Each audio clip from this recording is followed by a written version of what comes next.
No, Danny? he's a lot older. He was my teacher. Oh. No, he's beating me because I have white hair, so he has not one single gray hair.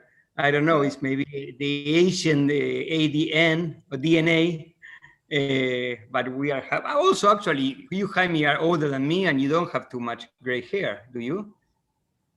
I am not older than you. I am always younger. Actually, Lyndon Jaime has an amazing museum of models that he was building up from the last 30 years, maybe. Wow.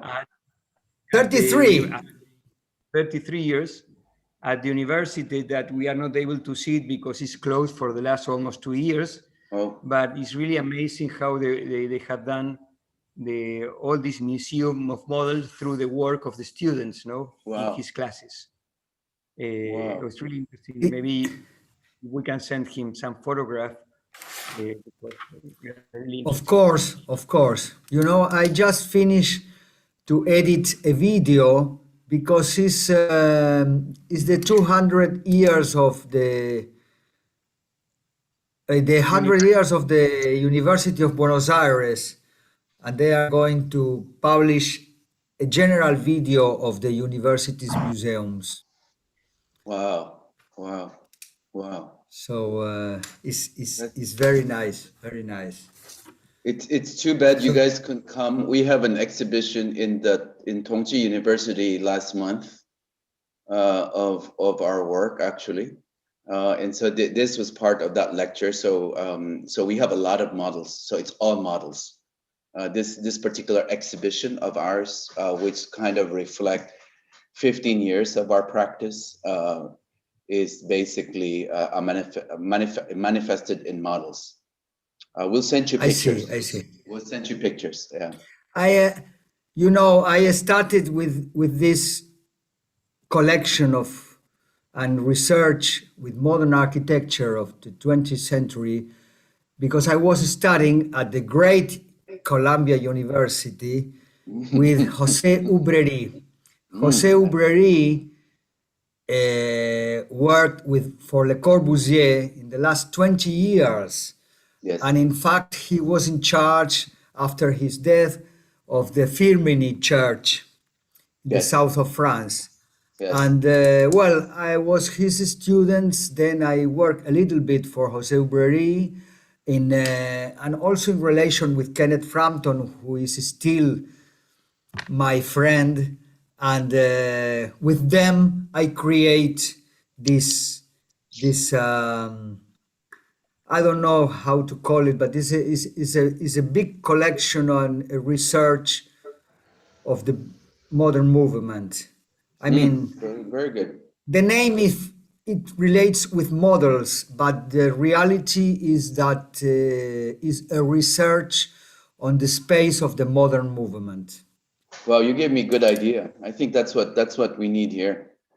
We need because we've been looking at trying to create an architectural museum here in the city, here in Shanghai. So I think having the model is a very good idea. Danny, when you decide, we can fly there and maybe we can start with this idea. Yes, good idea. Okay, let's do that. As soon as it finish the pandemia, we are going to be able to fly there. Yes, it's very exciting here.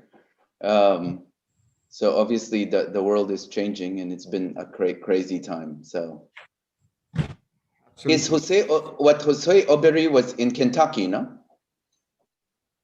Yes, exactly. After Columbia, he was teaching at Columbia, and then he was the dean at Kentucky University. Yes, exactly. Have you met him? I was in a review once for a friend of mine who teaches at Kentucky. I met him. I was sitting on the same review, but yeah, that's the extent. I remember. What I learned from him, when you are how to break the students' models, he taught me that. It was amazing. You know, Danny, he was always broken models. So you can do that, Jaime? Sorry, I couldn't hear because I was receiving a couple of emails that people are getting a little bit late because of the rain. It's raining a lot here in Buenos Aires, so they had to do the errands and come back to see the lecture. But how are we going, Marco, with the YouTube channel? We are over 60 viewers. Maybe we could start the introduction.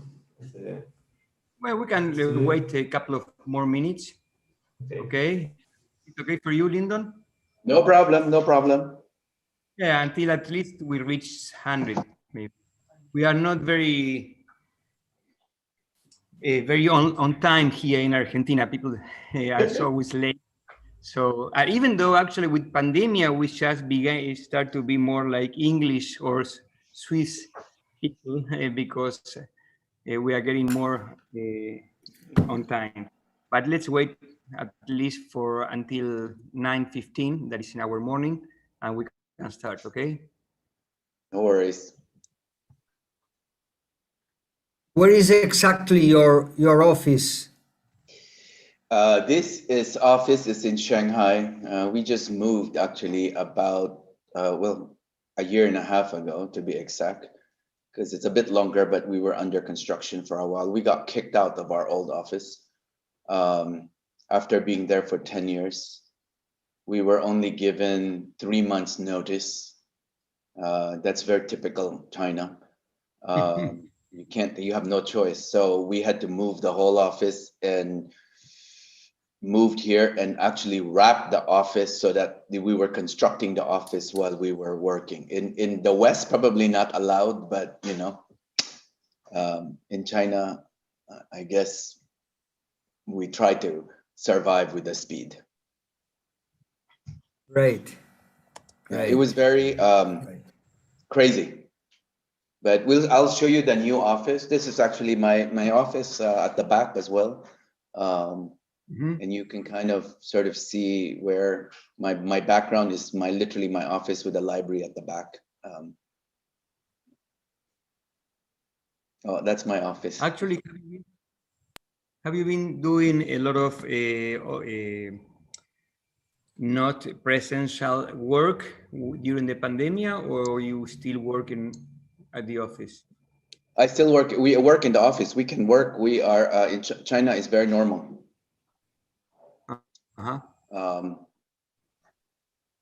Yes. But China what happened during the pandemic? I'm sorry. During the pandemic, the first 3 months, we couldn't come to the office. It was all closed, so people worked at home. But you know, China, they control it very well. And so we managed to control the situation. The country was very good. The government was very good.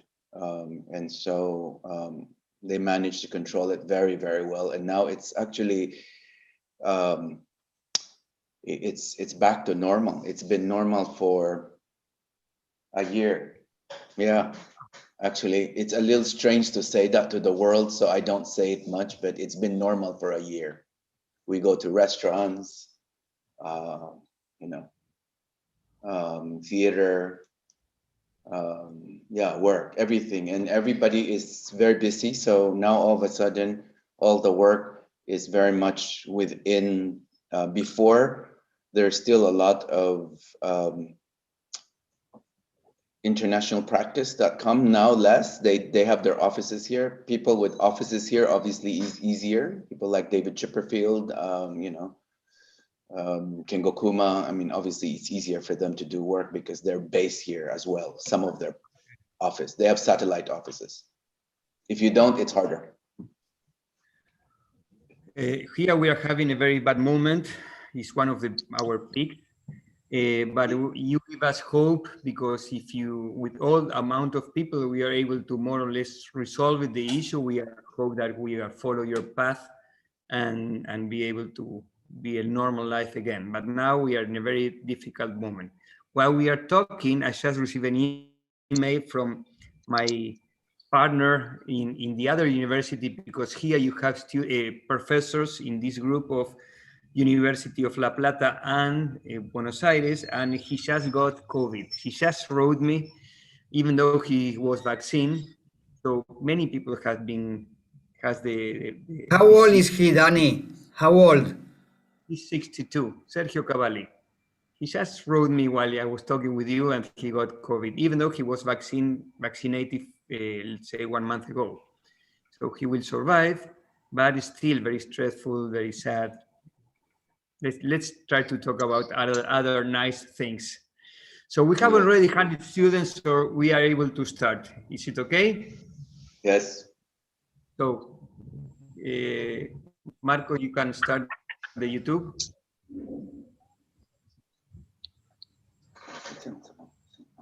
The transmission is running.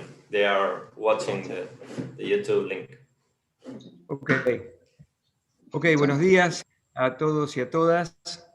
La verdad es un placer contar con Lyndon Neri en este ciclo de charlas que hacemos desde el taller TAC de La Plata y el taller Explora de la Universidad de Buenos Aires. Siempre digo que estos efectos colaterales de la pandemia de golpe nos abrieron los ojos y nos permiten conectarnos con el mundo, cosa que también existía esa posibilidad, pero no sé por qué razón no la utilizábamos, y creo que a la larga esto nos va a hacer mejores como universitarios. Así que bienvenidos a este ciclo de charlas. Como les decía, está con nosotros Lyndon Neri, del estudio Neri&Hu. Les voy a leer un poco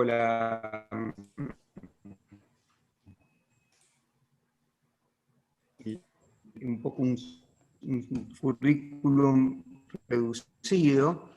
Esta charla noche se va a traducir al castellano, online hasta el domingo a la noche, que vamos a tener que levantarla, cosa que ustedes tengan tiempo para verla, los que no pueden verla hoy a la noche o la que quieran volver a verla el fin de semana. Acá está con nosotros algunos de los profesores titulares, bueno, pues ya les presenté a Jaime Grimberg, Luis Bruno y otros profesores. Un anuncio pequeño, a las 11 de la mañana hay un consejo directivo que entendemos que es muy clave, es un hito un hito triste en nuestra facultad, pero que tiene que ver con la cuestión política académica de la destitución, la renuncia definitiva del decano, y entendemos que es bueno que se involucren y los que quieran los invitamos a verlo, ya que en otros momentos estas cosas sucedieron y no se anunciaban, nos manteníamos fuera del ámbito político académico, y entendemos que es bueno que sepan y que vean lo que está sucediendo en la facultad. Bueno, les leo un poco la introducción del currículum de Lyndon Neri.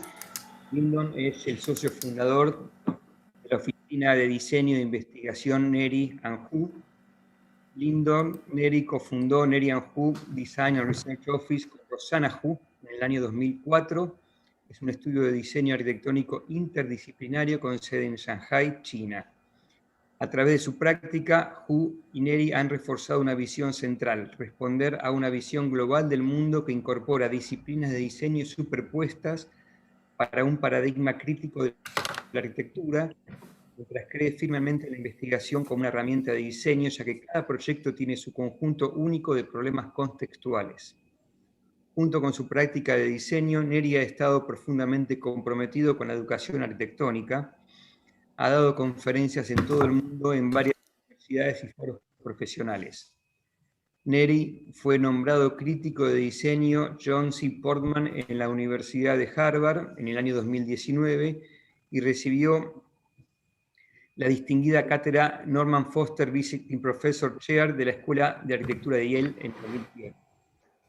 También es fundador del Design Republic en Shanghái desde 2004, una plataforma de diseño que incorpora el concepto minorista, debe ser minimalista la traducción, el diseño, las exposiciones culturales y la educación. En el año 2015 fue nombrado director creativo de Stellar Works y ha sido miembro de la junta directiva del Roll and Hill en Brooklyn desde 2010. Nacido y criado en Filipinas, Neri recibió su maestría en arquitectura en la Escuela de Grado de Diseño de la Universidad de Harvard y su licenciatura en arquitectura en la Universidad de California de Berkeley. La verdad son muchas páginas para poder leer su currículum de manera total, pero algunos hitos importantes pueden llegar a ser que trabajó desde el año 1994 hasta el 2004 en el estudio Michael Graves en Princeton. Como dijimos, se graduó en la Escuela de Diseño de Harvard y fue también profesor en la Escuela de Harvard y en la Escuela de Yale, y también profesor en la Universidad de Hong Kong. Tiene un sinfín de publicaciones, entre otras, los libros del año 2021, Espacio, Tiempo y Práctica, y otro que tiene que ver con su propia oficina, Oficina de Diseño e Investigación Neri&Hu, Obras y Proyectos. Y también ganaron numerosos premios, los últimos del Premio Festival de Diseño de Madrid y el premio en el 2018 de diseño de Blueprint, bueno, y un montón de premios más que por supuesto los pueden ver en su página web. So we are very, very thank you to have you here, Lyndon. We are really honored to have you here. We leave you with the lecture. Thank you very much. Thank you, Alejandro, Daniel, for this, for the kind introduction. Maybe I should start by saying buenos dias. Buenos dias, everyone. That's my last Spanish I'm going to say. The title here, it says Neri&Hu Work in Permanent Evolution. This is in relationship to a particular exhibition that we just finished last month, and a lecture commemorating sort of our work of 15 years. And so we thought maybe using this as a way to capture this moment in time of our practice. And I'm extremely delightful that I could be here again, despite the pandemic, to be able to address some of the issues that we're dealing with as a practice to a group of architects that's so far away from us. I want to thank the University of Buenos Aires, University of Las Platas, I believe, if I'm not mistaken, and of course you, Alejandro, for this invitation tonight, my time, morning, your time. We are a firm based in Shanghai, and I want to show you a particular our project, our office, just to give you a context of where we come from. So the place we come from set the stage for many of our architectural and design explorations.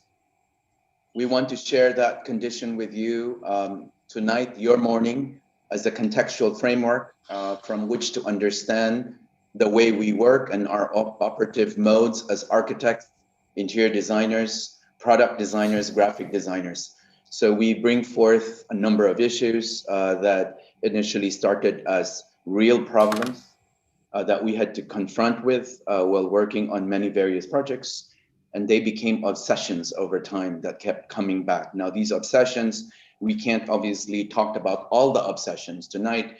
I'm going to talk about 3 of them.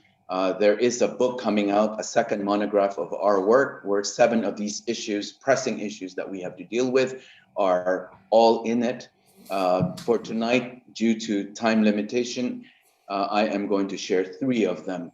But before I do that, I want to talk about the context where we're practicing. Perhaps it's an oversimplification of what we call the China condition.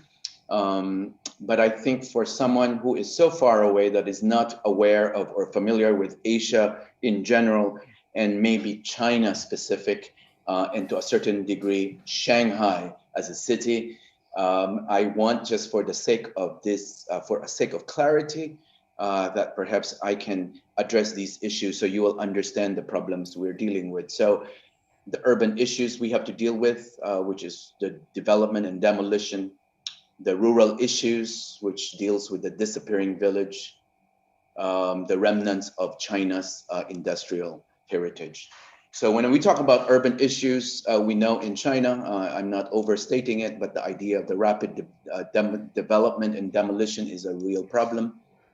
If you look at these two images, which was very interesting, Nadav Kandar, an amazing photographer, depict sort of the condition, the dense condition of the city where the many different cities in China that have this kind of development.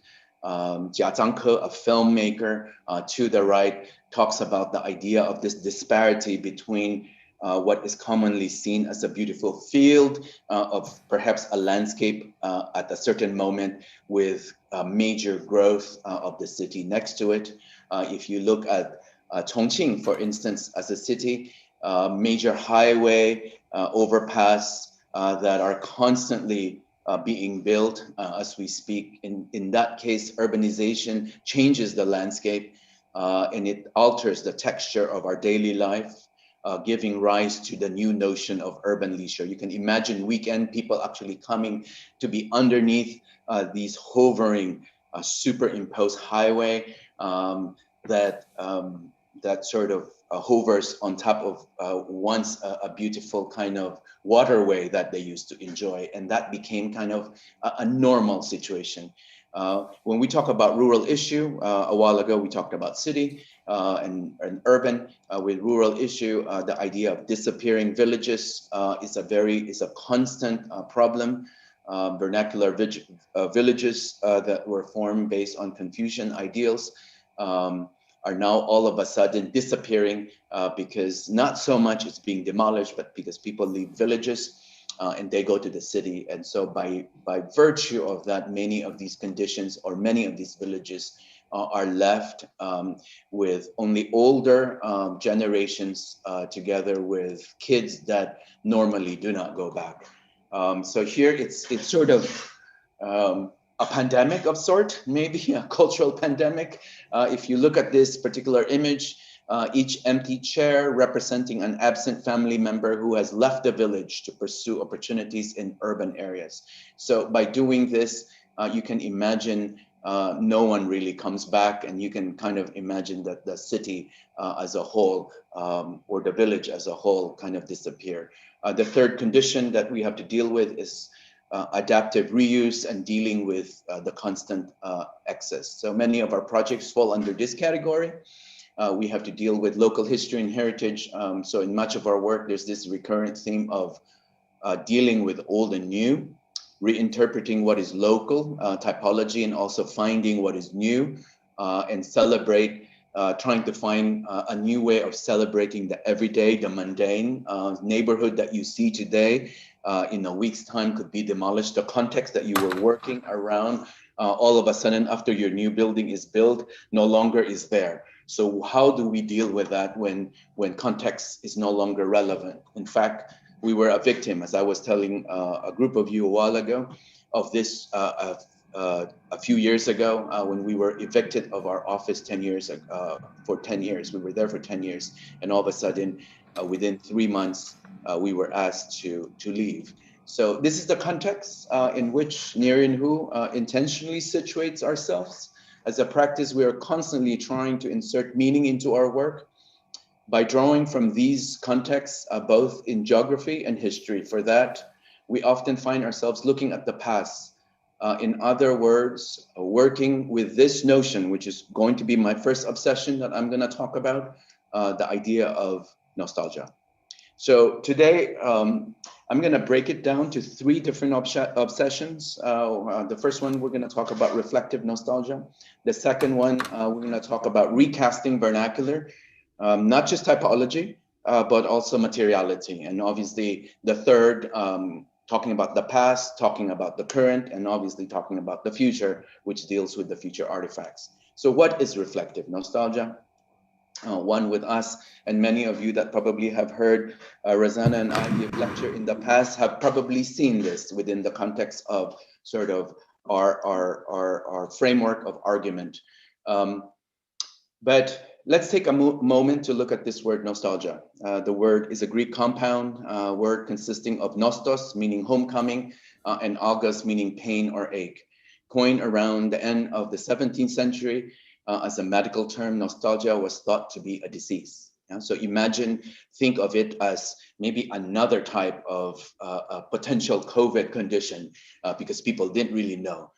It was only towards the first half of the 19th century that nostalgia began to attain its current meaning, the one we understand and use it today. So people used to see it as a disease. Yeah, nostalgia was never seen as the way we understand it today. It was considered a disease since they saw soldiers and sailors who, after leaving their homeland, began to manifest symptoms such as fainting, high fever, and even death, all later attributed to other physical illness. It was other physical illness that caused them to be sick and caused them to die, but people thought it was nostalgia. Now commonly known as sentimentality of the past, it should be noted that the object of longing is transferred from the concreteness of place to the invariably abstract notion of time.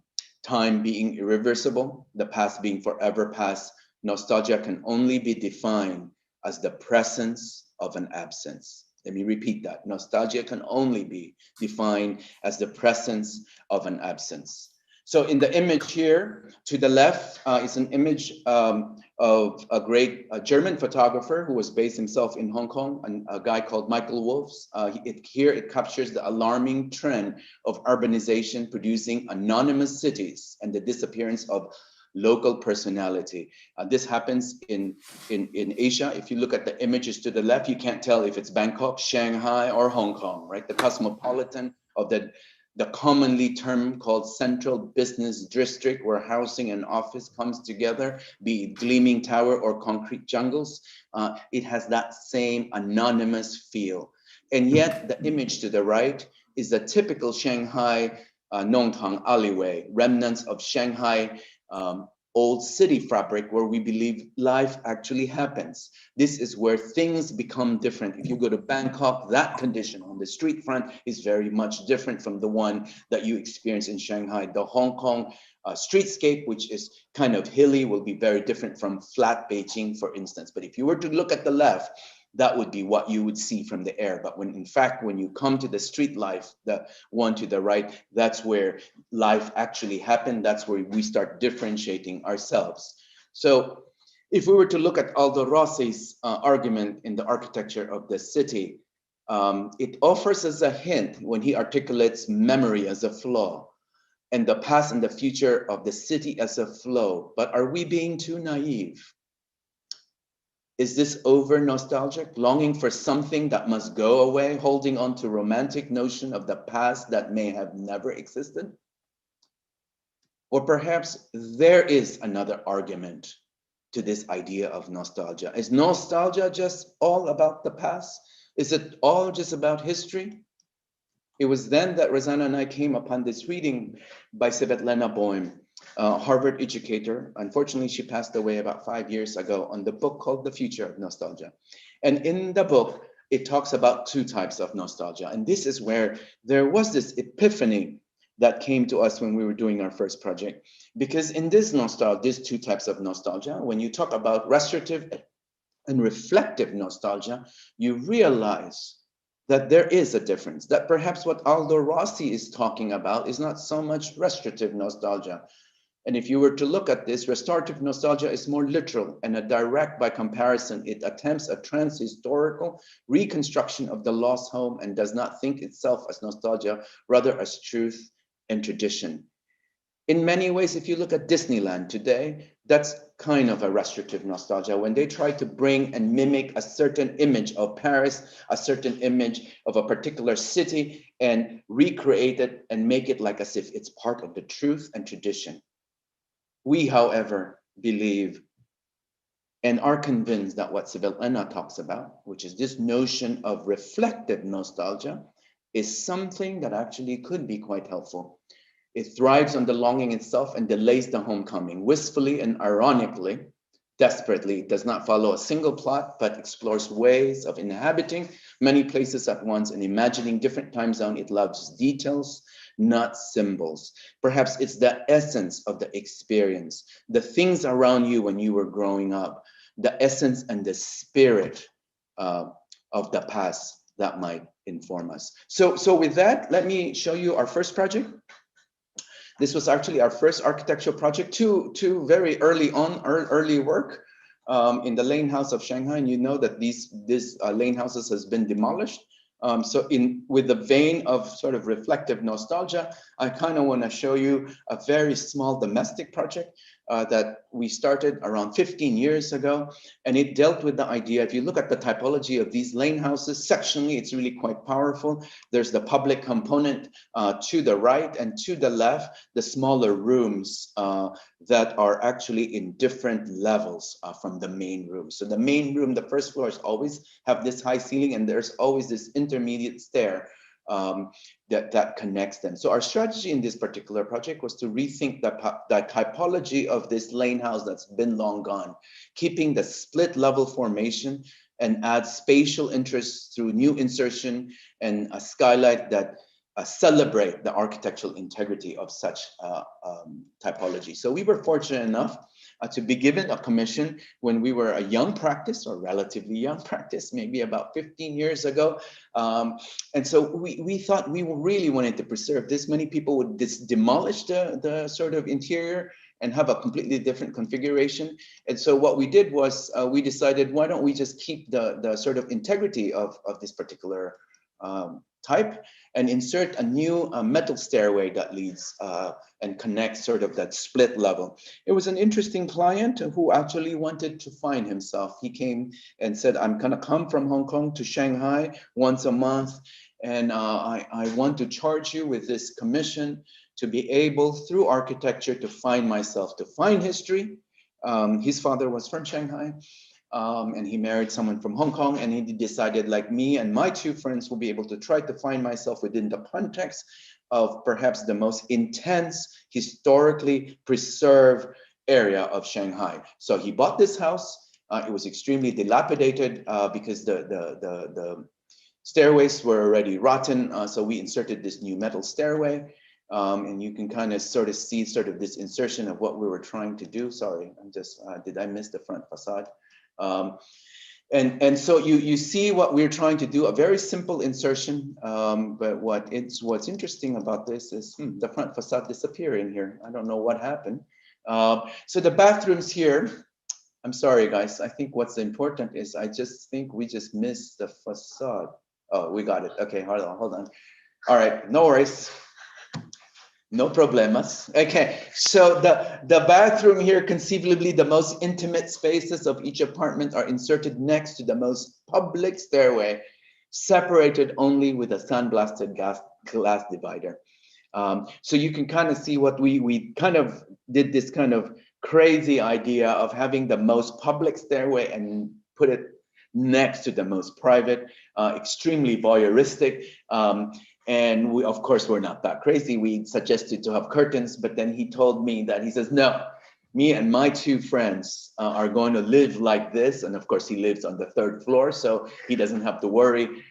His two friends needs to deal with sort of their nakedness in front of him. But it was this crazy idea, but it's not so much this. We decided to say, what if we decide to actually bring the neighborhood back into this lane house? And so you could kind of see sort of the idea of framing of the neighbor, every floor having kind of a different snippet of what it is. The performative nature of this borrowed view is now considered here. A thinking that is perhaps ambiguous at that time, but now is actually rather clear. So this cinematic experience where in space is not a result of a static representation, but a mobile element in constant mutation, and this idea that the neighborhood is brought into the house. And so you sort of see what we're trying to do. I always thought of Eliason's words, the great artist, when he says, visitors, physical moving through its convoluted and intricately linked spaces. So this is in many ways our own chance of bringing the architectural promenade, which strings together a series of views combined with the movement of the body. So architecturally, the decorative articulation added over the last 60 years were stripped off, and large openings were created on the front elevation to improve light qualities to the more public rooms of each floor. It is as if we slice off 60 years and now forces the building to embrace its community without a mask, without a facade, literally. Urbanistically, it is reshaping the lane house typology with the transparency and modernity that fulfills a contemporary vitality. Sadly enough, after we finished this project, in many ways, this was the same as our Waterhouse project. The client passed away rather young, so now it's still there, but it serves sometimes as a cafe, sometimes it becomes a retail store. Over the last 15 years, it has changed, but you can kind of see sort of the vitality of this lane house still stayed intact, and within the community became quite interesting. The second project I want to show you within the vein of a reflective nostalgia is a project we called Waterhouse. This was completed about 10 years ago. And when a client came to us and asked us to do a project on the Bund, for those of you that have been in Shanghai, when you say the Bund, there's only 33 buildings on the Bund, 33, yeah? And so of course my ego thinks, wow, I'm gonna do one of those 33.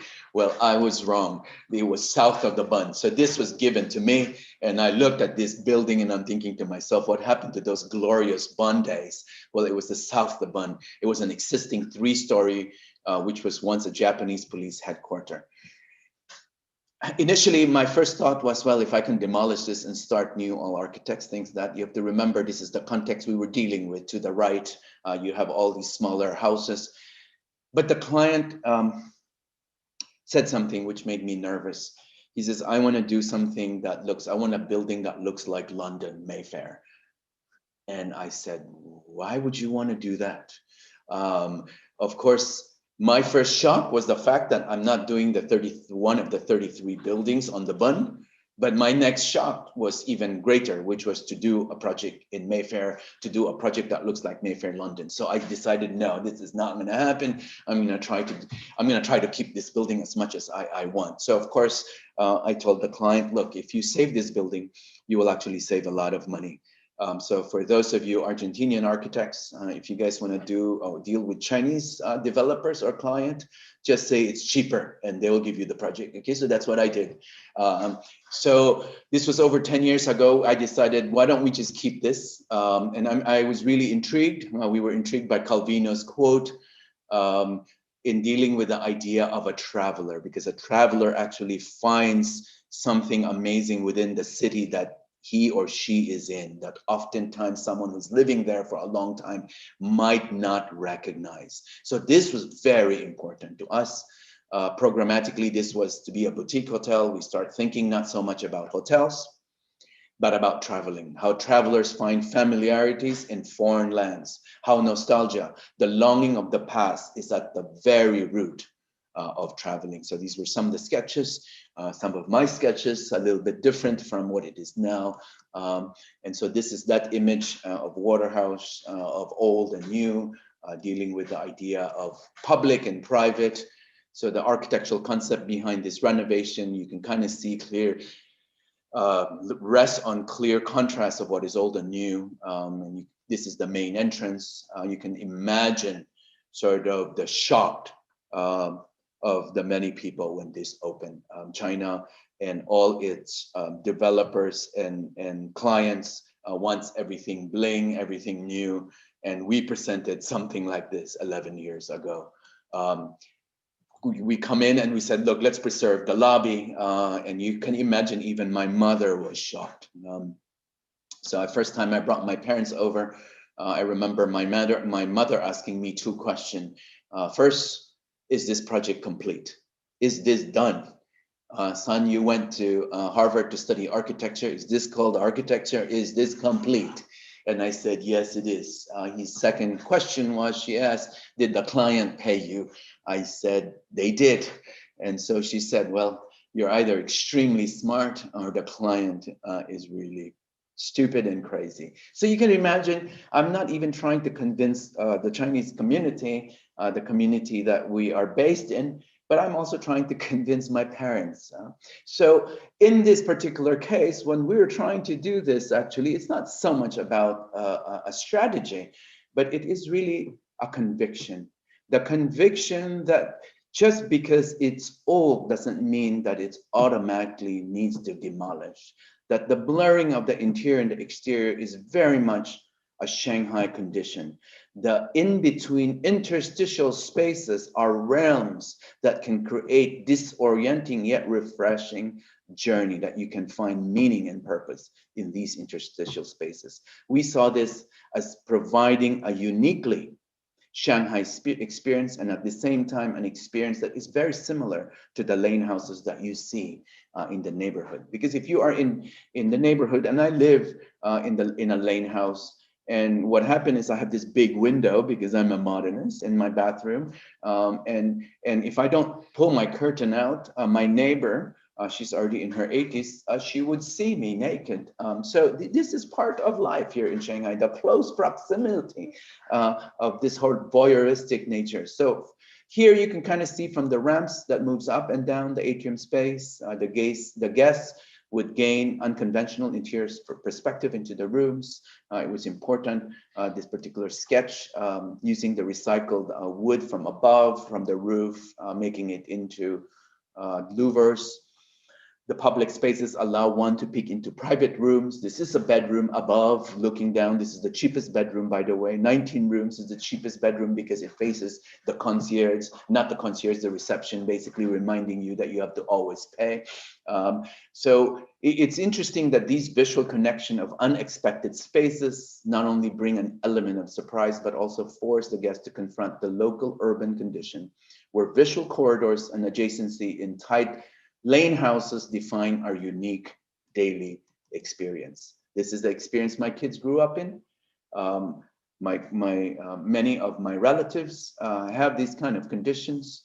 Many of my peers have these kind of conditions in which there is that sectional quality. If you look at the restaurant, to the left, that image is a view to the street. To the right is the courtyard. So the restaurant actually is floating above. There's a slit that looks up to the room. This is the slit that looks up to the room. And so from the bedroom, you actually can see the restaurant down below.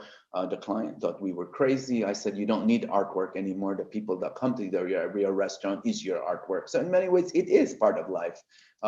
This is not a mirror. These are two bedrooms that you actually look across. And we use reflective stainless steel as the louvers that allowed you to see the activities in the courtyard. These sort of spatial relationships are quite intense. Bedrooms are done in which you share balconies within rooms.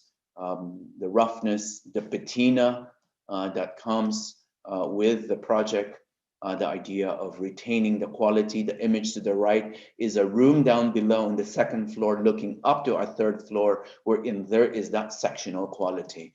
And obviously, we played with graphics as well, and we start introducing some of our favorite restaurants, favorite places to go in the hotel. Sectionally, you can kind of see some of the existing sort of stairway that leads to different places. We actually kept it intact. We made visual connection of unexpected spaces, not only help to one to discover and explore, but also in many ways, getting lost. Getting lost while traveling is perhaps one of the most fun. So we figure if you get lost in your hotel, it's the beginning of sort of this notion of travel. And so you see some of the stairs leading to nowhere. They stop in midair, just like the way it is. Here it is, the project possesses memories of the city that would have otherwise been demolished. If no new life or new program was brought to the building, now this part of the waterfront represents an alternative to the conventional preservation without exactly freezing time, but building on layers of what used to be there, materials, surfaces, spaces, light, memories, and creating a uniquely new identity. We have a film we want to show you. As a practice, we have, as a practice, we have consciously made an effort to film all our work, because a lot of times, many of you or people that are not living in China don't get a chance to see architecture in a three-dimensional or experience it in a three-dimensional way. And I believe architecture should be experienced through space. Oftentimes drawing is not enough. Perspective is not enough.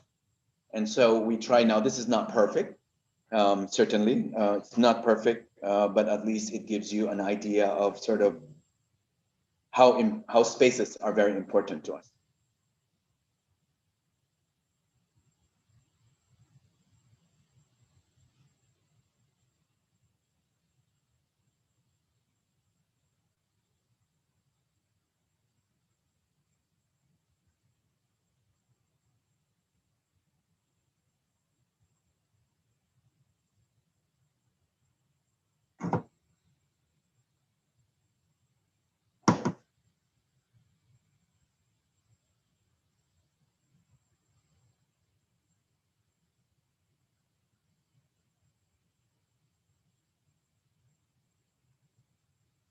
We took the elements of the streets, the brick pavers, and actually brought it in to the lobby, brought it into the restaurants, brought it to the elevator cab that lifts you up.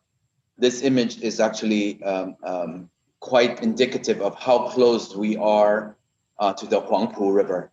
It's a living river to this day. And so that's how close we are in the room. And in many ways, the hotel is not just about a view to the picturesque, a view of something of the grandeur of Shanghai, but it's a combination of both. The beautiful Pudong skyline, if you consider that beautiful, because I certainly don't, or perhaps the grit and the grime of the Huangpu River that actually talks about the life of the city. And the history and the patina and layers of this were really kept intact. And so there was really a blurring of the old and new, a blurring of sort of these kind of conditions. And we kept things quite authentic in terms of material. And by experiencing this, you really find the idea of the lane houses within our city and urban fabric, albeit done in a vertical manner, to be quite clear and represented in this project. So when we did this project, it was important for us that people don't come to this hotel with a tourist in mind, but rather the notion of a traveler. And what is a traveler is to find the essence of what traveling and the essence of the city. So the second issue I want to talk about is recasting vernacular. We talked about reflective nostalgia. The second issue is recasting vernacular. Again, my apologies. The second monograph that comes out will have 7 issues, but for tonight, due to time, I'm only going to talk about 3 issues. So Nihal Pereira talks about the idea of transforming Asian city, of finding that third space, stepping outside of the positive epistemological structures, learning from the past, the locals and distant cultures, displacing the idea of the East-West commonly seen in sort of our mindset, local, global, and modern traditional binaries. The critical vernacularists have produced third spaces for the creation and expression of local modernities. What is this third space? What is at stake for architecture today in relationship to identity? We're in a globalized world, and the digital age have radically altered the conventional notions of local versus global, center versus periphery. What form can critical regionalism, a concept popularized by Kenneth Frampton, take on today's architecture that diverges from an ethnocentric view of regional modern expressions as inherently working against the core, or perhaps the imagined core, of Western hegemony? Is it possible to arrive at an architecture that is rooted in the particularities of place, yet also transcends its local, to resonate a sense of universality? This is a question we have to deal with, a question we're trying to address with the issue of recasting vernacular. So we pose these questions because as our practice evolved, the Chinese economy shifted in developing inland provinces and rural areas. This image, by the way, is a map of vernacular architecture in China. Very interesting. It's actually an image that talks about different ways. If you look at the map and how many different sort of vernacular typology are so different from the north, south, all the way down to the middle of China. So can one really represent the whole country? Our argument, no. Our project, as well as many in our circle of architect friends, have expanded in recent years from urban centers to the rural periphery in China. We adapted our approach to finding modern expression for an architecture that is contemporary, yet being mindful of the inseparable relationship to local specificity, materials, and topography. So you will see in many of our projects, it's not just about the vernacular in terms of typology, but vernacular in terms of materiality. But before we go there, I want to show you a work of an artist by named Michael Lin. Actually originally written in Spanish by Mexican composer Maria Greber in 1934. The song "What a Difference a Day Made" was also known as, now I'm going to try to pronounce this in Spanish, I don't know if I can, but "Cuando vuela a tu lado," right? I think maybe some of you know that song. Artist Michael Lin, inspired by Wong Kar-wai Chongqing Express, which also featured this song, titled this exhibition after this love song. Chongqing Express is a tour de force that speaks of the complexity of a post-colonial subject. So one day in 2008, Lin bought out the entire content of an everyday goods store in Shanghai. So you would go to a regular store in Shanghai with all this plastic bin, the plastic buckets, the wok, the broom, and every bowl, plate, and pot. He then relocated them to the Shanghai Gallery of Art, which is it's on 3 in the Bund, designed by Michael Graves, and form an art installation. And all of a sudden, what was a common mundane thing is now celebrated. And so David Chang wrote, which was interesting, to speak about Shanghai is like talking about a film that is still rolling. It is somewhere between imagination and reality, a pure spectacle that thrives on itself in order to feel its own sense of void. The coexistence of what is vernacular, utopic, dystopic of the city provides us with a contradictory backdrop. After the initial delight of discovery, Shanghai manifests a perpetual amnesia, which continues until an instance where you are completely neutralized, taking it all in whether you like it or not.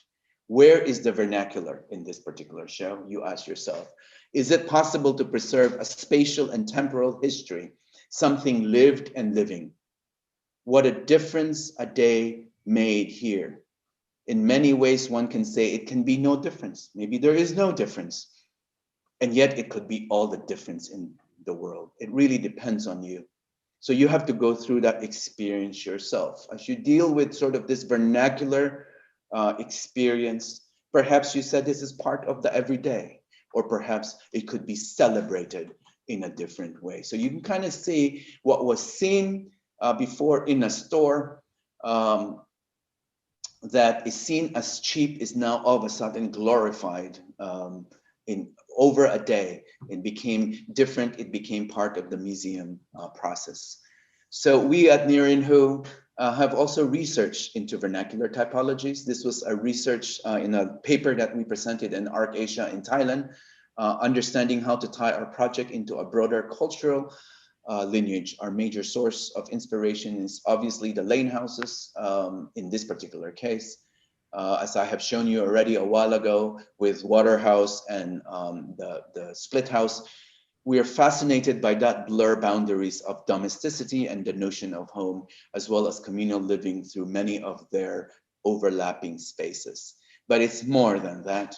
And it is about the understanding of movement, vernacular movement within an interior space, vernacular typology that dictates that. So if you go to Beijing, it's lane houses, it's courtyard houses, sorry. If you're here in Shanghai, it's lane houses. In Xiamen, down south, it's these round tulo houses. So these are very different. So with that in mind, I'm gonna show you a project that deals with vernacular materiality.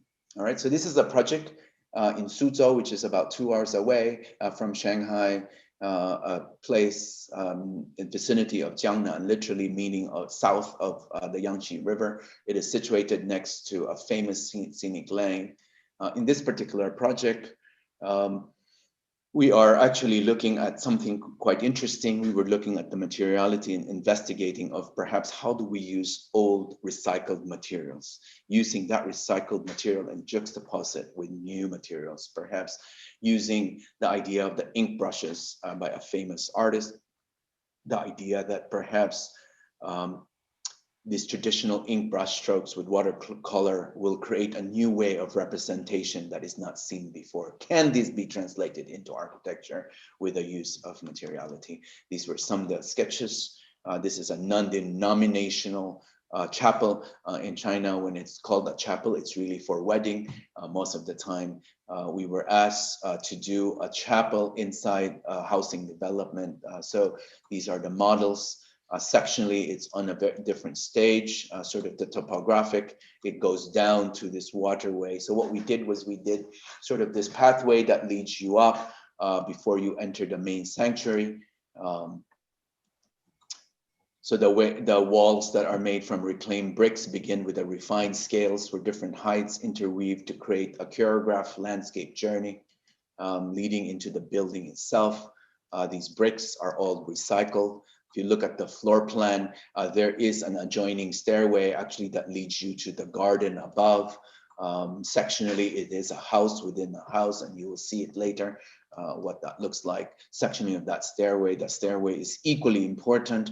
Unfortunately, the drawing does not really depict the detail notion of that particular stair. So this is that stairway that leads you up sectionally, different qualities that allows you to bring you up, not just to the mezzanine level, but also brings you up to the rooftop.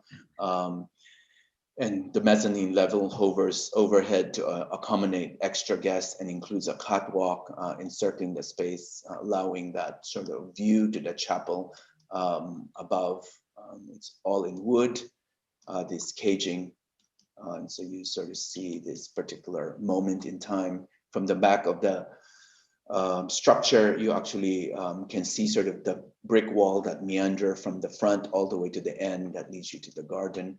Tectonically, that white volume is a metal louver screen. It is actually, it acts like a layer around a concrete structure. In the daytime, the white box shimmers gently in the sunlight, exposing its content. So at night, the white box becomes this jewel-like beacon in the neighborhood. Here, I want to show you a film. In this particular project, what is recasting vernacular? The notion of recasting vernacular deals with using this particular Jiangnan's way of construction, a way of using a particular material that is common in this particular area, and to reintroduce a recycled, repurposed material, forming it as a base. And on top of it sits this new sort of modern, almost lantern-like structure that sits on top of the recycling brick. This is very short.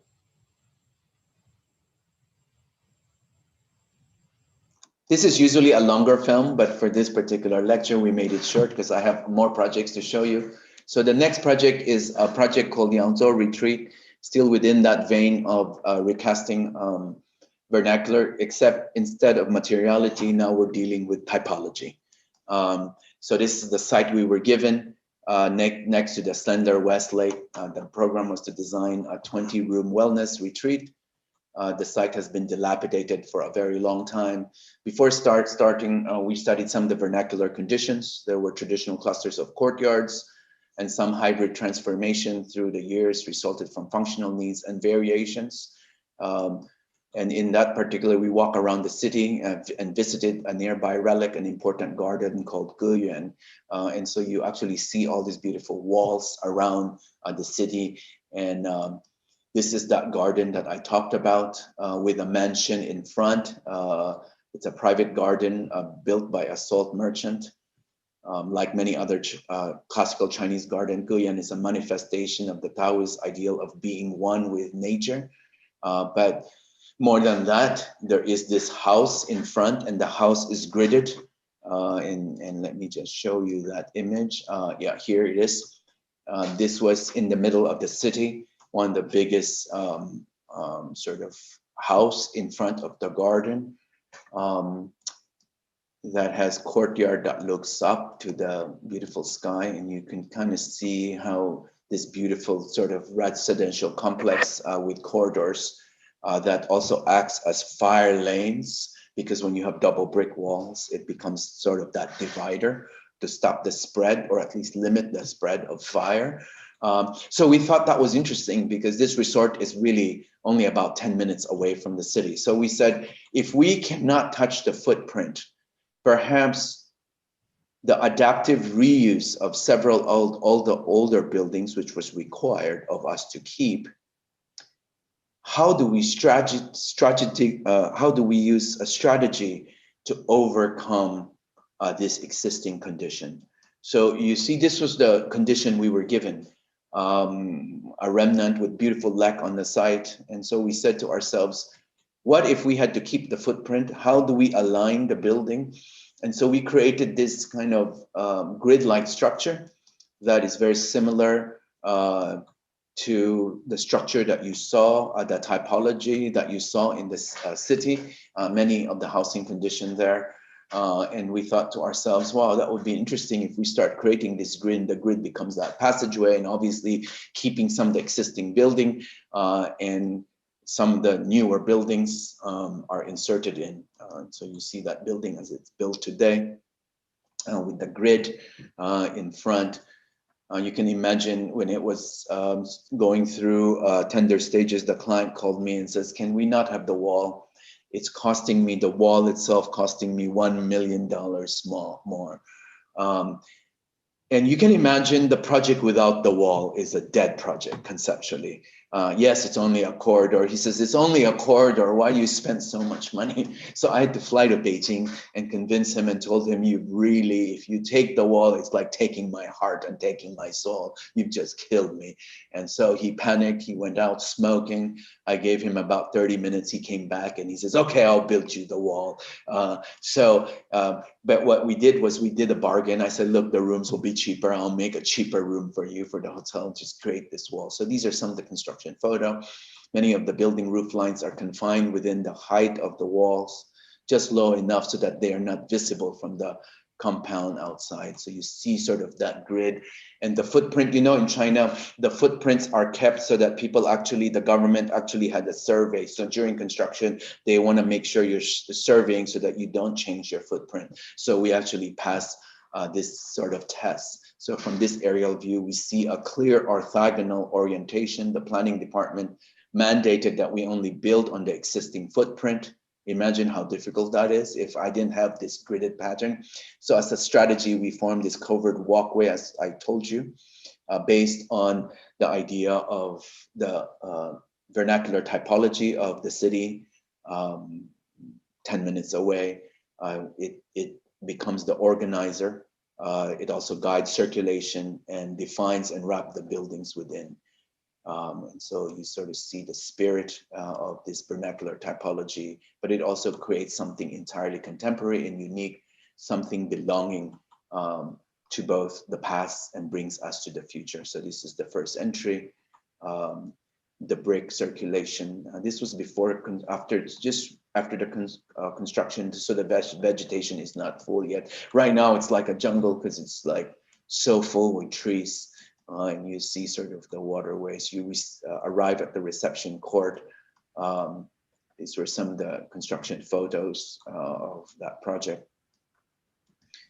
The entry and the check-in condition, so you actually contained it.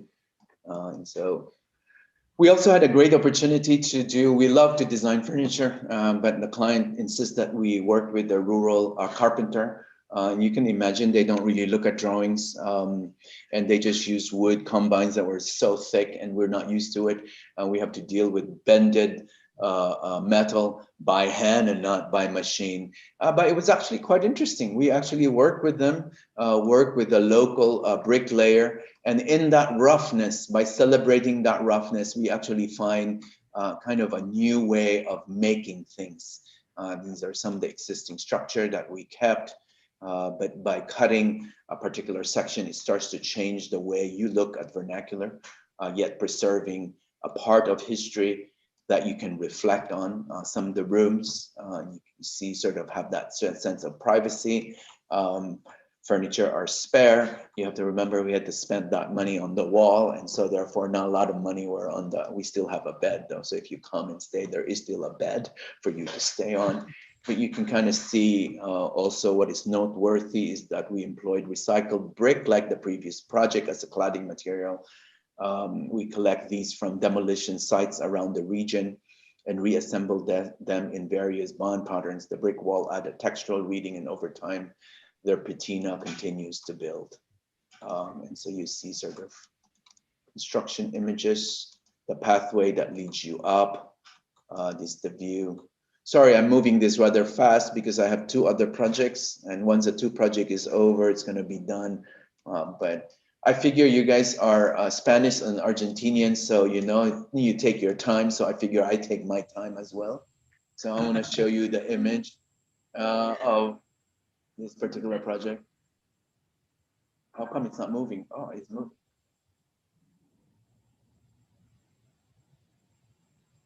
So again, this is a project right after construction. So you still see like kind of bare. This is the auditorium, but right now it's really full. This was the first project that we actually dealt with landscape and architecture. We also made a concerted effort the last 5 years to really do projects in the rural area, not just in the city, because we believe that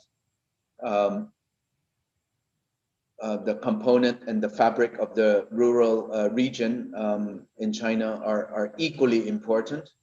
And the client, this particular client, believes that, oh, it got stuck. So anyways, he believes that some of these site that you can't just be preserving the Great Wall or Summer Palace, but the smaller spaces in the rural area, the vicinity, the beautiful lakes also are worth preserving, and we actually resonate with it. So the last issue we want to talk about is future artifacts. So we began this lecture with reflective nostalgia, with the idea of the past, focusing on projects that adapt found artifacts seen as fragments in time and imparting new life through our design intervention. So in this last chapter, I want to talk about the future, specifically the future artifact. We circle back to connect our present moment to the past, but simultaneously shift the lens to the future. Naturally, as a practice, we're only not dealing with old buildings. More and more, we're getting new projects, and not just projects in China. We actually have 8 projects in Europe right now, 2 in the US. So now more specifically, we're dealing with projects that deals with from ground up. So how do we deal with this? The notion of the monument and the conceptual framework presented in this chapter builds on the theories of Aldo Rossi, who conceived the city as a living entity, constantly transforming and accumulating its own memory. So while we might not necessarily have buildings that we can hold on to, older buildings, there are still memories that we can work around. Rossi argued that architecture's value resides within the forms of urban artifacts, which continue to structure the city even after they have shed their function. So I think a lot of you are very familiar with this particular image, but you know, it's kind of interesting. So Aldo Rossi is the architecture of the city. The image on the left is the cover of the 4th Italian edition of Rossi's Architecture of the City. Peter Eisenman wrote the introduction and summarizes the ambivalent nature of Rossi's work. This image, a horizontal section of the mausoleum of Hadrian in Rome, reads as a spiral, which is associated with the labyrinth built by the Greek mythology. architect Daedalus. Eisenman's interpretation is that Daedalus represents the symbol par excellence of the humanist architect, an analogy for Rossi, whose argument for a new model to the city was seen as a critic of the modern movement and its failed urban utopia. What is interesting to note, however, in Eisenman's interpretation of the dual symbolism of the labyrinth is this. One, in terms of the spiral as a mausoleum, in many ways it represents a symbolic place of death, a sense of finality, right? You're going down this spiral to a place where you're gonna be, your body is finally coming to an end. But on the other hand, it also represents that of humanism, wherein the spiral also represents transformation. So it depends on how you see it. Perhaps it's a way of death and finality, but also at the same time, that sort of circular motion brings you back and transform you to something else. So in this chapter, we will look at two works that have challenged us with alternative notion of context. Context that is no longer that we are used to, the role of the monument and the duality of destruction and evolution. So as Eisenman pointed out, the link between death, finality, and transformation will go hand in hand. And in many ways, it is not so straightforward, I would argue. And so this is a particular image that you see if you come to the city, not so much now, but when we came here and started our practice about 15 years ago, it's the word destroy, or to destruction, or to destroy, demolish, sorry, the word demolish, not destroy, to demolish. So it's to demolish the building, and the idea that, you know, it is not a question of if, but when. Today's newly buildings will become another architect's ruin. So if you can imagine the idea that a lot of our building today will one day be a ruin. So we ask a simple question: how do we build with a meaningful presence for the future? Because no matter how new our building is, even Le Corbusier or Louis Kahn, many of these buildings one day will become a ruin. And so how do we propose this? How do we build a building with that in mind? Again, I go back to the image of Nadav Kandar that I talked about. This image taken between 2005 to 2007 captures some of the rapid changes in China built environment. And if you look at Jia Zhangke's documentary, to the right, it captures a portrait of Shanghai as it undergoes transformation before the World Expo of 2010. This was just 11 years ago, guys. So New York Times wrote, Manolha Darkis wrote this, which I thought was really quite interesting when they saw this image. This isn't just a vivid snapshot of a contemporary city in transition. It is also an entire history distilled in one extraordinary image. You see new, you see old, you see demolition, you see tradition, right? So in many of Jia Zhangke's layer, it's so rich, it tells you something. It's so critical. Is it death or is it transformation? Is it part of the past or is it a possibility for the future? And so I find many of these questions to be quite endearing, also quite interesting, to start dig deeper into the possibility of what ruins is. If you look at the Roman ruins, you know, if you really, the Western notion of the Western ruin is quite romantic. It's always associated with something physical, something aesthetic. And to the left, you see it. To the right, the image that shows the Chinese notion of ruin is less overtly tied to visual remnants, but invoked through absence, voids, and the imagery, in this particular case, of an ancient tree. So if you look at Japan's history, some of the historical building, when they burned down, they don't treat it like the Venetian, the way they built it, exact brick by brick. No, they understand the essence of it. They built it. The form might be different. Sectionally, it might have a little bit essence of what it is, but it is the spirit, perhaps through the absence, through the void, or perhaps a particular image that they depict that starts to see the possibility of ruin and a possibility of this connection. So with that in mind, I want to show you a competition that we recently won. Very interesting project. It's for Pernod Ricard, French with a wine, not so much a wine. It's a brand. It's a fairly big.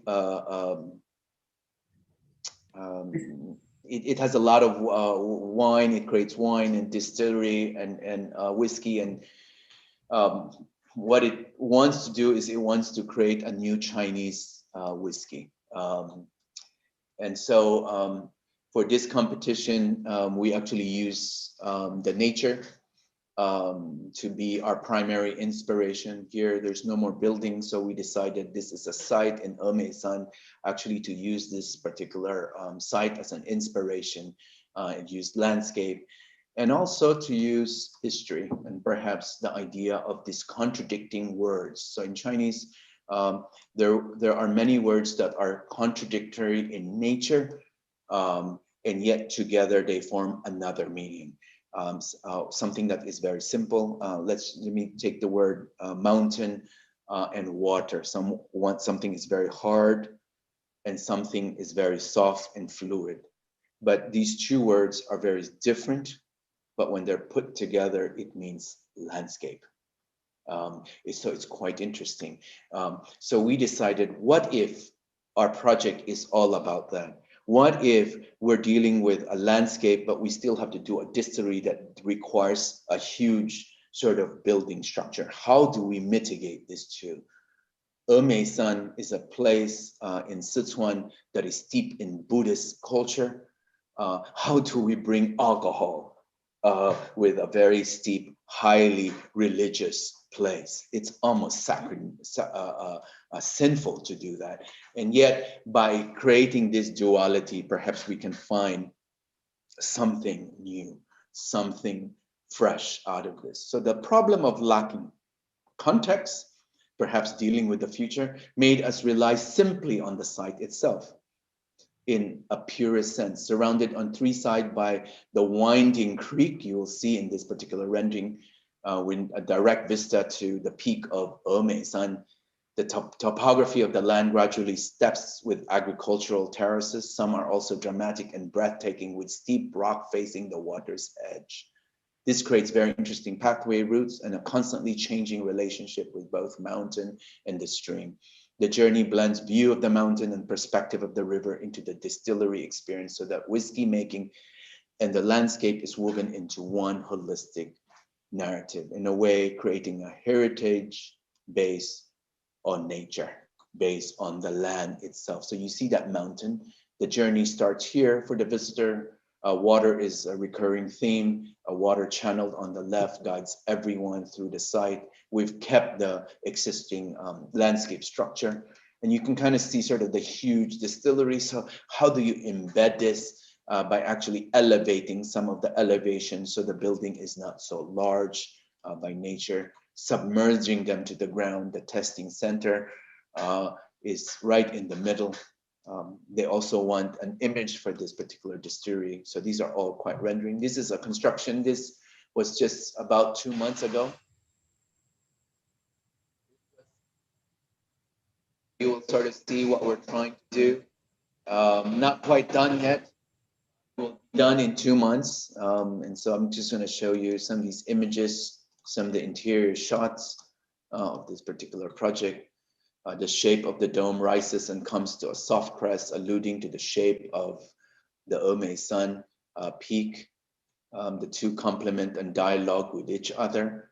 The concentric rings and step layers allude to the rippling of water, the originating source of our whiskey spreading across the site from this central point at the heart of the project. So looking back, you see the distillery.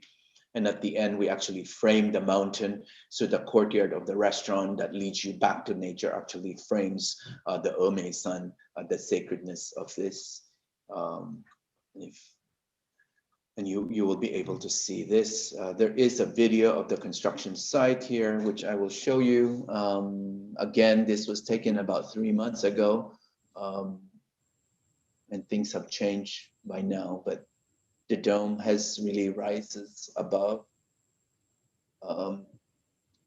And in many ways, we've really taken on the formwork of nature and create a new architecture that is submerged with nature, something that is hard, dealing with the softness of the water, coming together, bringing them together and recreating something new. Using local materials, local laborers that understand the lay of the land, the way they use the stone, and at the same time also have certain walls that have a new way of interpreting the stones. This is a new way of interpreting the stones, wherein the mortar is stronger than the stone, to actually stones that are built traditionally and having roof. We call it wapian. Actually, very simple way of doing layering to bring back, sort of scale down the monolith of this big building.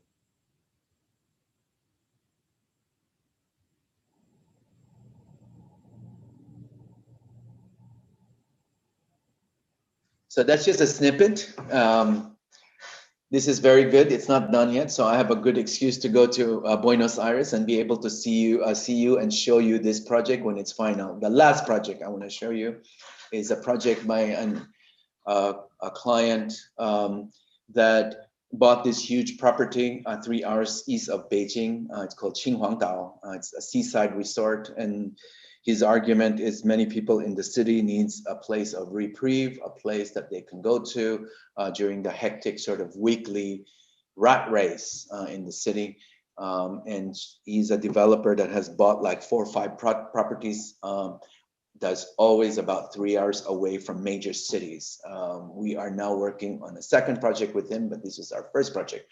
So if you know this particular developer, in this particular site, there's this beautiful seaside, and he's hired people like vector architects, people like open architecture, and they've always done, all their buildings are along the waterfront. So there's this beach resort, so there's a library, there's a chapel, and there's a museum. And so when he asked me and called me and says, I'd like you to do an art center, I was really excited because I thought I would have this beautiful beach resort. Well, I flew there and he's like, no, yours is not in the beach resort.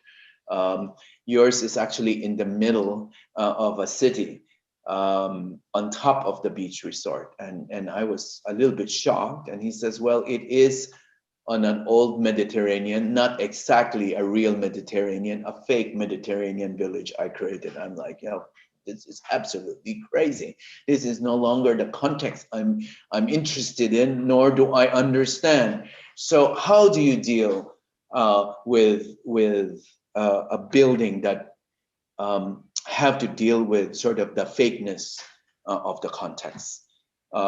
It's easy when you're talking about nature, you're doing nature, but all of a sudden, if your context is not natural anymore, it's actually this fake condition. We decided, why not? We decided to do a perimeter around it and create a void around it and bring nature into this particular sort of center of the building. And so these are some of the sketches, drawing inspiration from the seasonal ocean waters nearby, a sewer and calm in the summer, splintered ice through winter. The building design attempts to encapsulate the natural wonder of water at its core. We decide that the journey that brings you up becomes that spectacle and make it an introverted space. There's nothing else we can do. There's no context that we thought was worth addressing. So we decide to create this facade by having different texture outside, and you sort of see sort of this monolith that starts to become the perimeter of the building from the corner, the entrance. You see sort of the floor plan, and within you cut this beautiful thing and brings nature into the core of this particular space. This is an art gallery that when empty is filled with water. And when there's an event, it's extremely popular now. There's so many outdoor event that brings. So by doing this, the functional, it's more than just the functional aspect of art viewing. It's also nature viewing. We see this space as the core of this project. As I said, it's the center pool area that gathers the community for concert and dramas and other function for gathering. There is a movie I want to show you.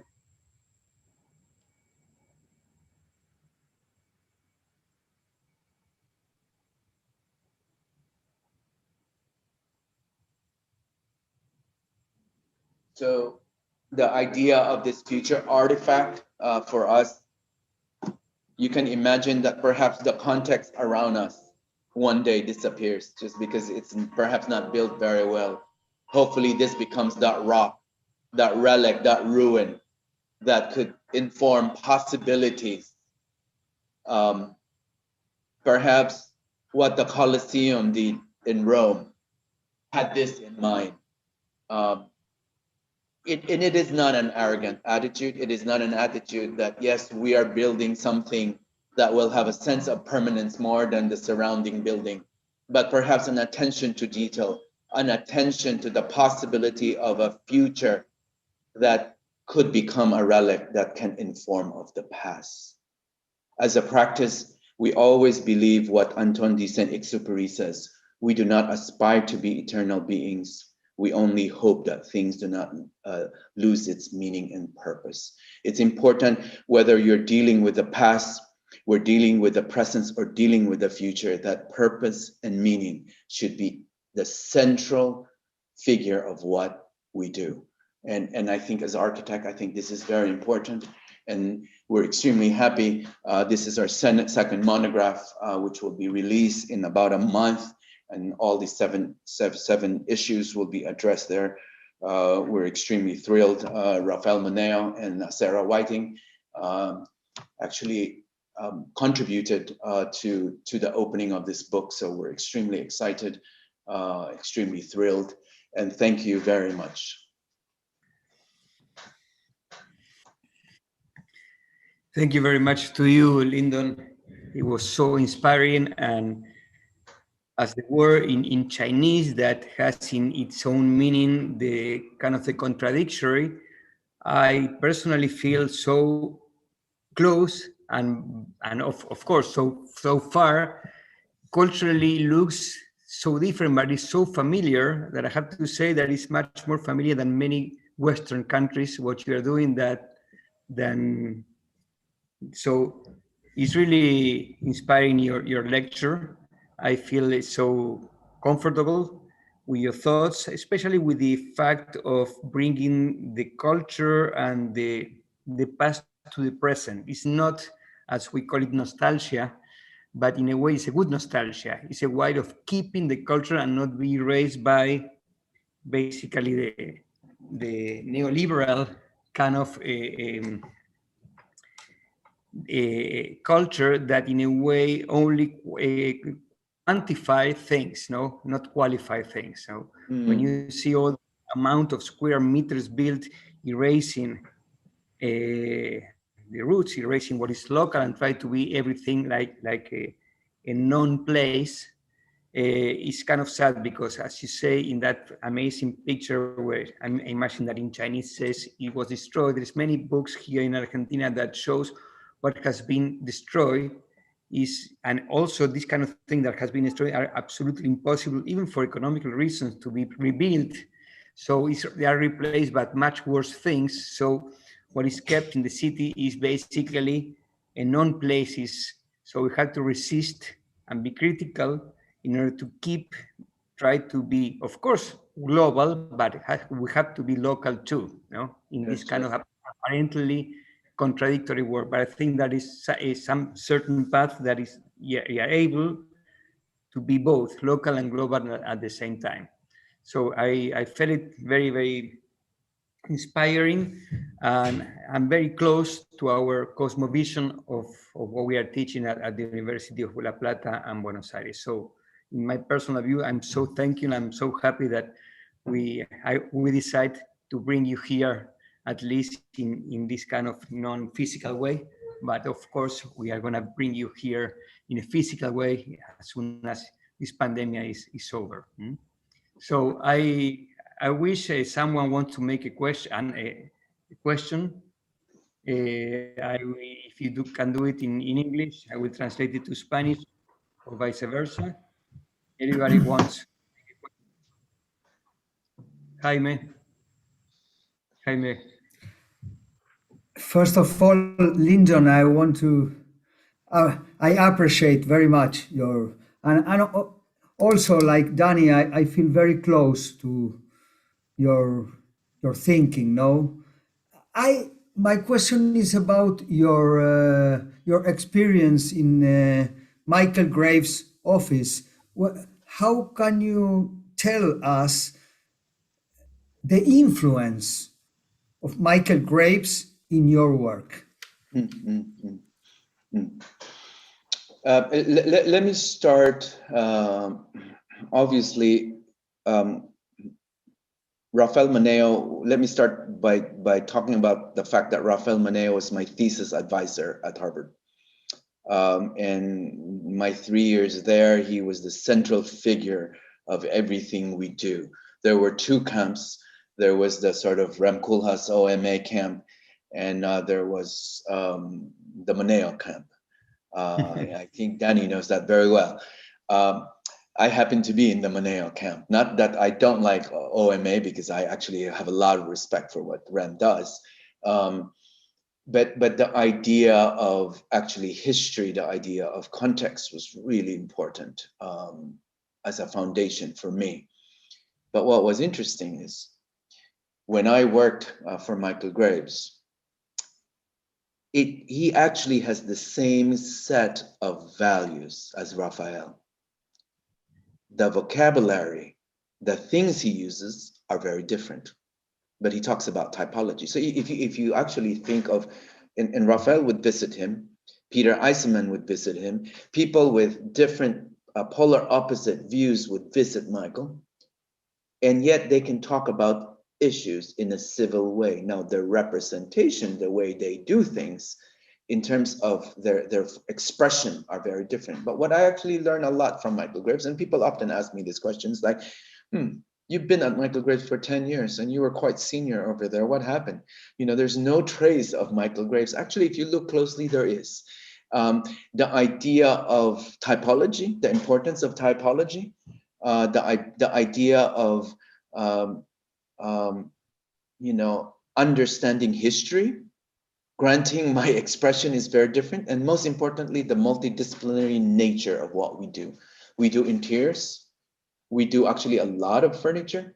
We design for over 30 European brands. We're probably, I would argue, the most prolific Asian architects practicing in Europe for brands like Artemide, for Cassina, for Classicon. You can name all the brands from German to Italian, all these brands, and of course all the Chinese brands. That I think I learned from Michael Graves, and I realized that influence actually was very strong. The idea to be able to see architecture, interior, and product design holistically.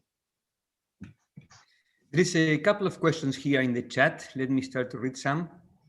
What do you think are the challenges to our students and future generations of architects who will have to face? I think the challenge today is the immediacy of everything. We have access through Twitter, to Instagram, through WhatsApp, through Facebook, through the internet media, the immediacy of many images, so fast, so quick, that people don't understand section, people don't understand plan. The technological apparatus that we have today deals with SketchUp, Revit, and so everyone is so facile that people don't really appreciate elevation, section, and floor plan. And the discipline of it, the discipline of building models and to understand scale and proportion is rather alarming, because everything is so fast and people are designing from axonometric, like as if architecture is designed from the plane. And that to me is very dangerous, because the materiality, how things are put together, tactility, spatial experience that really deals with humanity and the very experience of what architecture should be, is missing in many not just schools, but in a lot of practices. I was just in review today, and I told a number of very brilliant students in my studio. I said, you guys are very good in form making, but you really don't understand space. I was quite disappointed. I was not upset, but I made my disappointment clear. And this is the biggest challenge for students today, to actually have the rigor and the discipline to say, can I look at the floor plan? Can I look at the Renaissance from Borromini and Bernini? Or I can look at the work of Palladio, or I look at the modern movement and look at Miguel Roca, or the work of Le Corbusier or Louis Kahn, and actually understand the floor plan and not just an image, a perspective, an aerial view. And people try to then use those images and create something without really understanding the complexity of the project. There's another question. Do you think the concrete jungle buildings will survive being demolished and will be able to adopt new programs? When I don't know about the concrete jungle buildings. I think is that I suppose they mean the concrete jungle buildings here in China and also major Asian cities. I certainly hope so. I think the recent Pritzker Prize winner, Lacaton Basal, talks about the idea of recycling, the idea of not demolishing building, and I could not agree with them more. I do believe that there is life to buildings, and just because they're old, just because they're dilapidated, I think from a sustainability point of view, I think there is a way to adapt them, reuse them, and instead of just constantly demolishing, I think there should be a way of adapting them. Granting some of them are built so fast and structurally not sound and not efficient. Yes, there are some. I'm not suggesting that we keep everything, because we can't also keep garbage. There should be a way to kind of mitigate this and not just have the idea of demolition as the first gesture. Fantastic. I don't know if someone else wants to make a question, or maybe Marco, you can read it through the YouTube link and see if there is any question in the chat of the YouTube, because I'm not able to see it.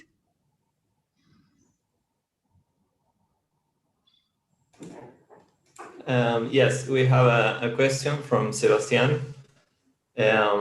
He says he would like to know a little bit more about the particularities about the Chinese culture, and especially about the ones that are not quite positive.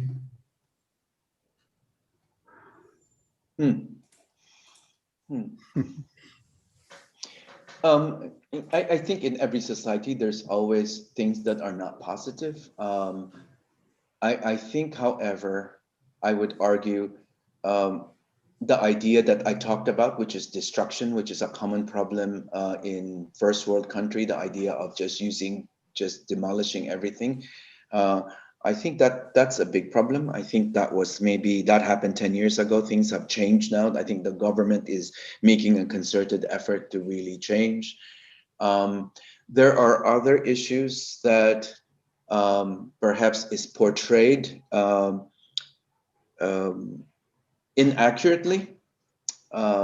Questions on human rights, for instance, things of how you deal with Tibet and other countries. Sometimes I feel like people need to come to China to understand.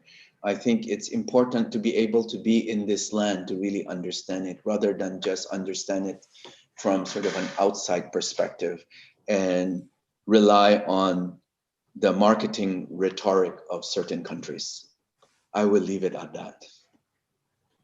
I think most of you understand where I'm coming from. Yeah. Marco, there is any other question? No, we don't have any more questions on YouTube. Here we have one more. As a very young nation, we are what do you think we have to pay attention in our cities for the future in the way of knowledge or legacy for the better cities?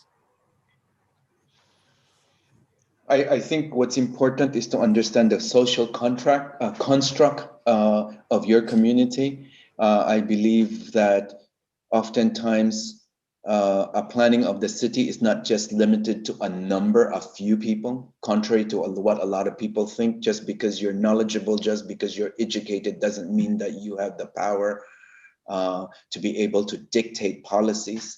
I believe in the importance of community and the voices of community.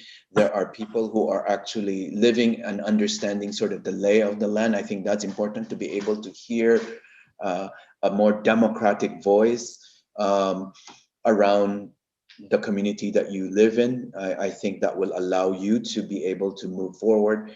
History is very important to us, and I believe history will be important to you as a nation, to be able to look back and be able to understand precedent, and not just always looking at the new, but also looking at the past. I'm not saying to completely negate the new, but to actually have that balance as you move forward. I think it's crucial. Okay, I think it's fantastic. Let me say something that we talked in privately before that made me think a lot and has to do a lot with this lecture. You said that in China we treat our parents and we don't send them to elderly house, but we keep it at home, no? And in a way, it has to do what you are doing in architecture. You keep it as part and not put it behind or underneath the racks. And this is also shows maybe the cosmovision that has to do with the history, no? You deal with history as you deal with your parents, and that's this thing is very important. So I'm very, very shocked and thankful for this lecture, and I hope that we will bring you here to have an asado. I've been in China 2 years ago, and actually we have a teacher that she's living in China, in Chengdu, and she's there for the last 4 or 5 years. She's a great teacher of our class of Taller Explora, of the Catedra Explora. So she might go to say you hi in some days. Yes, so thank you very much, Lyndon. It's been a pleasure. And I hope that we'll see you soon there or here, but that definitely is gonna happen. Mm-hmm. Thank you very much. Thank you very much. I think I've been to Buenos Aires. It was a beautiful city. That was over 5 years ago. And I really want to be, both Rosanna and I love the city, and we want to be able to go back. Okay. Thank you very much, Lyndon. Bye-bye. Thank you. Thank you.